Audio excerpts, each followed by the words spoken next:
బోల్శెట్టి శ్రీనివాస్ గారు ఒక్క నిమిషంలో ముగించాలి మీరు.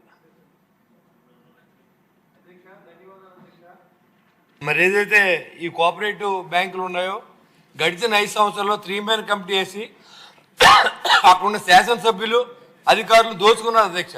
మన జిల్లాలో చూసుకుంటే 40 కోట్ల రూపాయలు దాన్ని కొన్న కమిషన్ వచ్చింది అది అధ్యక్ష. ఆ డబ్బు రైతులకి జారలేదు అధ్యక్ష. డివిడెంట్ రూపంలో 1 రూపాయి కూడా ఇవ్వలేదు గడిచిన 5 సంవత్సరాల్లో. కనీసం ఇప్పుడైనా మనం మంత్రి గారి ద్వారా నేను తెలియజేసేది ఏంటంటే ఆ డబ్బుని సద్వినియోగం చేసేందుకు ఎవరైనా రైతు ఇంట్లో మరణం జరిగినప్పుడు కష్టం జరిగినప్పుడు ఆ డబ్బు ఇచ్చే విధంగా ఏదైనా ఒక రూల్ ఇస్తే బాగుంటుందని నా ఉద్దేశం అధ్యక్ష. ఎందుకంటే ఖచ్చితంగా అక్కడున్న అధికారులు అప్పుడు రాజకీయ నాయకుల దగ్గర కూడా డబ్బు రికవర్ చేయాల్సిన అవసరం ఉంది అధ్యక్ష.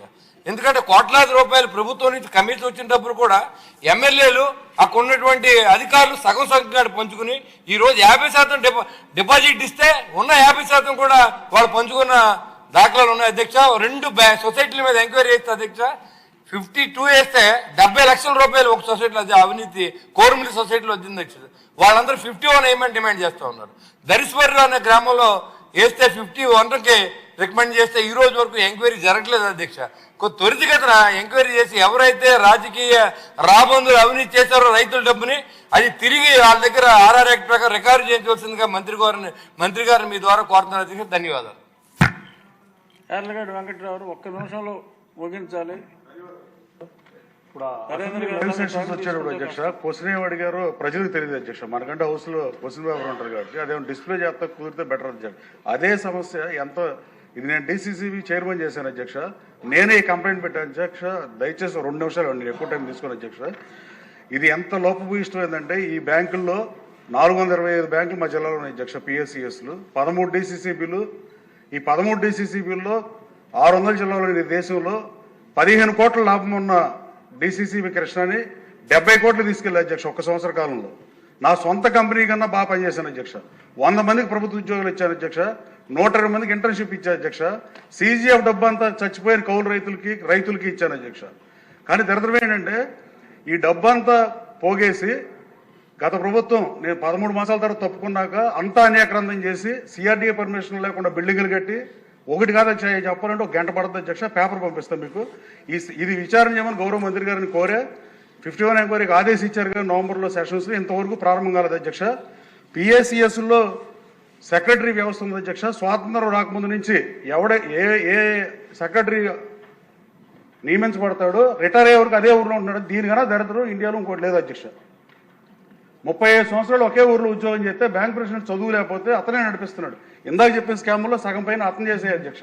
ఆ సెక్రటరీ మీద జీవో నేను హెచ్ఆర్ పాలసీ రెడీ చేసి గత ప్రభుత్వంలో జీవో 90 తెచ్చినా దాన్ని ఇంప్లిమెంట్ చేయట్లేదు అధ్యక్ష. ఇంకోటి అధ్యక్ష ఆప్కా వాళ్ళు ప్రతి జిల్లాలో డిసిసిబి చేసే వ్యాపారంలోనే వీళ్ళు బ్రాంచ్ పెడతారు అధ్యక్ష. వచ్చి వాళ్ళు గోల్డ్ లోన్ బ్రాంచ్ పెడితే మణపురం ఫైనాన్స్ ముత్తూట్ ఫైనాన్స్ బారిన పడకుండా జనాలు కాపాడవచ్చు అధ్యక్ష. వాళ్ళు ఇదే వ్యాపారం చేస్తారు డిసిసిబిలతో.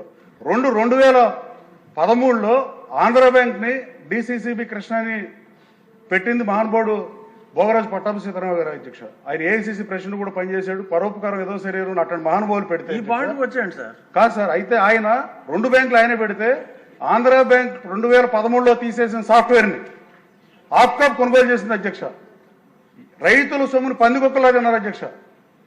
6 కాలం కష్టపడి రైతు సోదరుల విషయంలో కూడా ఈ జీవో నెంబర్ 19 ఇంప్లిమెంట్ చేసే ఉద్దేశం మన ప్రభుత్వానికి ఉందా లేదా? అలాగే అధ్యక్ష డిసిసిబిల మీద కోఆపరేటివ్ బ్యాంకులు ఆ గోడౌన్లు అనేది పెద్ద స్కామ్ అధ్యక్ష. అసలు ఇవాళ పురి కట్టేవాడు ఎవడు లేడు. గోడౌన్ అవసరం లేదు అధ్యక్ష. లేని గోడౌన్లు కట్టారు అధ్యక్ష. నేను గౌరవ ప్రధానమంత్రి గారు మోడీ గారి కాన్ఫరెన్స్ కాల్ మీటింగ్ లో కూడా చెప్పాను అధ్యక్ష. పల్లెటూరులో మా ఊర్లో బ్యాంకు గోడౌన్ ఉంటే సంవత్సరానికి అయితే 4,000 రూపాయలు ఈ కడతం వల్ల ఉపయోగం లేదని అధ్యక్ష. అట్లాగే అధ్యక్ష ఈ ప్రభుత్వ హయాంలో జీవో నెంబర్ 90ని ఎట్టి పరిస్థితుల్లో అప్లికబుల్ చేయాలి అధ్యక్ష. పిఎస్సిఎస్ సెక్రటరీ అదే ఊర్లో 35 సంవత్సరాలు ఉద్యోగం చేస్తే ఈ వ్యవస్థ ఎప్పటికీ బాగుపడదు అధ్యక్ష. వాడిని ట్రాన్స్ఫర్ పెట్టాలి అధ్యక్ష. ఫైనాన్షియల్ సెక్టర్ లో 3 సంవత్సరాలకు ఒకసారి నేషనలైజ్డ్ బ్యాంకులు ఎవరైనా ట్రాన్స్ఫర్ పెడతారు సార్. ఆ దరిద్రం దీంట్లో కూడా లేదు అధ్యక్ష. అలాగే 1965 యాక్ట్ సహకార చట్టం మిగతా అన్ని బ్యాంకుల చట్టాల కన్నా గట్టిది అధ్యక్ష. ఒక ఉదాహరణ చెబుతా అధ్యక్ష. ఏపీ సీడ్స్ కార్పొరేషన్ అధ్యక్ష 250 కోట్ల రూపాయలు ఆప్కాప్ ఎందుకు ఇచ్చిందని అడుగుతున్నా అధ్యక్ష. 1965 యాక్ట్ ప్రకారం సహకార చట్టం అన్ని బ్యాంకుల కన్నా గట్టిది అధ్యక్ష. మీరు ఇంప్లిమెంట్ చేస్తే చాలు అందరూ లాంగ్ వెళ్ళిపోతారు. సెకండ్ అధ్యక్ష 1965 యాక్ట్ ప్రకారం మార్టిగేజ్ పెట్టకుండా ప్రభుత్వ హామీతో లోన్ కూడా ఇవ్వదు అధ్యక్ష, ఇవ్వకూడదు అధ్యక్ష. నేను డీసీసీ నేను ఏమని చెప్పాను, కానీ ఆప్కాప్ ఇచ్చింది అధ్యక్ష. ఆప్కాప్ మీద సక్షం విచారణ చేయాలి. నేను లెటర్ రాస్తే ఈ సాఫ్ట్వేర్ ఎందుకు కొన్నారు, నేను కంప్యూటరైజ్ చైర్మన్ గా నేను ఉన్నప్పుడు పోలారిస్ కంపెనీ సాఫ్ట్వేర్ అప్డేట్ చేస్తే సరిపోతుందని చెప్పి నేను ఐటీలో దాదాపు 29 సంవత్సరాల అనుభవం ఉంది అధ్యక్ష. ఆ రోజున వాణిమోహన్ అనే ఐఏఎస్ గారు నాతో ఏకీవించి వెండర్ బ్యాంక్ చిన్నదైనా వెండర్ పోలారిస్ పెద్ద కంపెనీ అయినా అని పిలవమని చెప్పాము అధ్యక్ష. పిలవకుండా నేను తప్పుకునే వరకు ఆపి నేను తప్పుకోగానే అవుట్డేటెడ్ సాఫ్ట్వేర్ కొని కుంభకోణం చేసిన మాట వాస్తవం అధ్యక్ష. ఇది పూర్తిగా అధికారులు గతంలో చైర్మన్లు చేసిన పరిస్థితి. నేను చేసిన తప్పు ఏంటంటే 15 కోట్లు 80 కోట్ల లాభానికి 48% గ్రోత్ రేట్ 600 జిల్లాల్లో ఏ జిల్లాలోనూ స్వాతంత్రం రాక 115 ఏళ్ళు చరిత్రలో ఎవరు చేయలేదు అధ్యక్ష. నేను చేశా. ఇది చాలా ఆవేదనతో బాధ చదువుతున్నా అధ్యక్ష. ఏదో చేసేద్దాం ఉన్న అధ్యక్ష. ప్రశ్న చెప్పా, ఎమ్మెల్యే అయినా కూడా ఏమీ చేయలేదు 9 మాసాల నుంచి. ఇంతకన్నా జరుగుతున్నాం దౌర్భాగ్యం ఏలేదు అధ్యక్ష. ఎంక్వైరీ చేసినా కూడా ఇవాళ కూడా ఎవరు ఎంక్వైరీ జరగలేదు అధ్యక్ష. ఆప్కాబోర్డ్ సాఫ్ట్వేర్ పందికొక్కలేదు అన్నారు అధ్యక్ష. రైతులు ఇప్పుడైనా వేస్తారా ఇరా ఈ డీసీసీబీ మీద వేసిన ఎంక్వైరీ ఎప్పుడు కంప్లీట్ చేస్తారు? 9 మాసాల నుంచి అదే సీఈఓ నుంచి అదే ఆప్కాబ్ ఎండీ నుంచి అంటే మీ మీద మీరే ఎంక్వైరీ చేసుకుంటే బయట పెడతారు అధ్యక్ష. ధన్యవాదాలు అధ్యక్ష. ఒక రోజు ఒక